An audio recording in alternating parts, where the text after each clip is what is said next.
I recommend that you buy yourself some cards, because this is another one that you should make a card, because you've got to know this. Now, is it absolutely essential to memorize all this? Not up front, but as you use it over and over again, it'll become more and more natural. But I recommend you write it down, just as the others I recommended that you write down. You can get a little flashcard, write all this stuff on there in a manner that's discernible to you, that you understand. So these are rules of solubility of salts in water. There's 6 of them, and you must know. First one, most nitrate salts are soluble. I mentioned that in the 2 equations we just got through with. Nitrates tend to always be aqueous or dissolved in water. Most ammonium compounds are, and most column 1 elements, remember the elements under hydrogen, column 1, virtually all of those are soluble in water.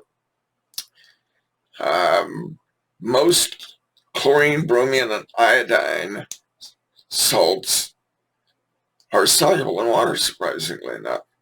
That's column 7. But the exceptions are always the rule. And the exceptions are silver, lead, and mercury. So silver, lead, and mercury compounds with chlorine, bromine, and iodine are not soluble in water. Precipitates generally you form. Number 4, most sulfate salts are soluble. Again, the exceptions to the rule: calcium, barium, lead, and mercury. So if you got a calcium sulfate, barium sulfate, lead sulfate, mercury sulfate, it's going to be a precipitate, not soluble in water. 5, sodium hydroxide and potassium hydroxide, we've already interjected previously, are virtually always soluble in water.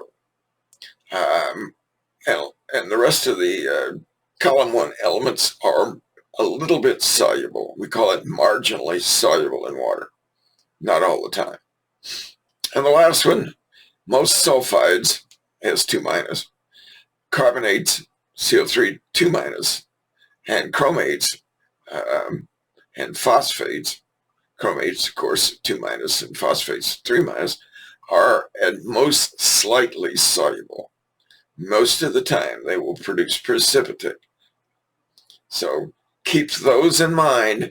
That's your flow chart for all the chemical reactions that you're going to do in the laboratory. And let's face it, most of general chemistry, first semester especially, is water chemistry.